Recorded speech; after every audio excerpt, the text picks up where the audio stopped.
Although there's a month and a half to go before you need to file your taxes, accountants and income tax prep offices are busy helping clients. Chartered accountant Scott Wilkinson says the phones have been ringing constantly. He reminds us that you have until April 30th to file your 2012 tax return to avoid facing a penalty. First time that you've missed, it's a 5% penalty of the balance owing on the tax, and then a 1% per month. If you have late filed in any of the past 3 years, that basically doubles. One thing to keep in mind when filing your taxes is whether you can claim any moving expenses. Sometimes there's mileage claims on things like medical expenses that people don't know they're eligible to claim if the services aren't available in Lloydminster and they have to travel to a centre like Edmonton or Calgary or Saskatoon. Meantime, if you need a hand preparing your tax return, the Lloydminster Public Library offers a free service for those with low income or simple tax situations. Now, the program is part of the Canada Revenue Agency's Community Volunteer Income Tax Program. Now, Duchuk says she anticipates the program to help over 100 people file their taxes this year. You can head to the Canada Revenue Agency website to find out if you're eligible. Now, what is on your mind? According to statistics from the Mental Health Commission of Canada, 75% of mental disorders develop before a person is 24 years old.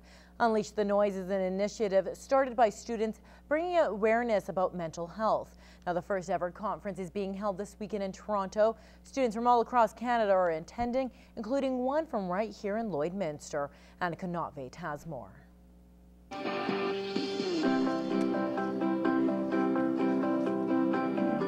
The Unleash the Noise conference stemmed from the Jack Project. Jack Windler was a first-year student from Queen's University who died by suicide in 2010. The project engages young people about the challenges they face. Brianna Allen wants to raise awareness about mental health and decided to get involved. And we want to get it more comfortable for students to talk about it. We want to get different student associations involved as well to kind of help push it and help push that it's something that shouldn't be ignored or pushed under the rug.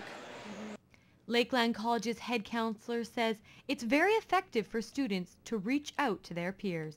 If you can have some grassroots support for these ideas, that's way better than people like me talking about it, because you know there's some distance between myself and the consumer group in terms of age and experience and all that. Brianna Allen feels very strongly about mental health as it is an issue that a lot of young people struggle with and is often seen as a taboo subject. We want it kind of out there and open because we face a lot of challenges between 15 and 24 with moving out, going to college, going to university, and then all the stress that we get there from our classes, from our assignments.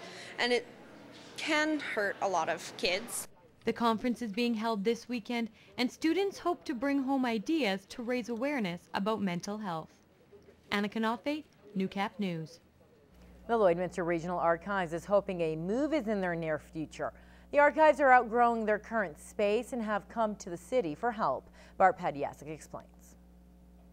You may not know it, but this 100 square meter space tucked into the corner of the public library holds the history of the region. Our history is so important to help us understand who we are, and as we develop as a community, there's much that we can learn from our past.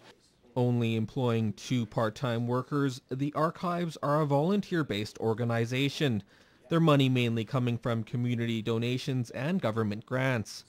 They've been at the current location since 1998, and now that their lease is up in the summer of 2015, a move is on their minds.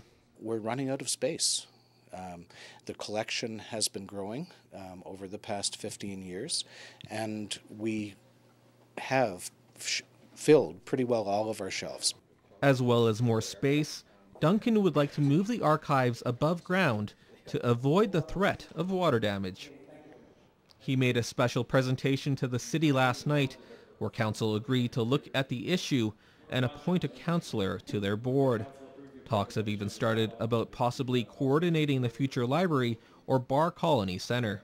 So as we look at our follow-on plans for the Bar Colony Cultural Centre, and as we look at our evolution plans for the library, then we need to say where is the coupling, and how do we see staffing that, and where do we see that going? Is it a standalone entity, or does it become part of one of our departments as we look well out into the future? It makes eminently good sense that we be co-located with one of those organizations, and so we look forward to sharing information with City Council and coordinating changes. Bart Pediasic, Newcap News.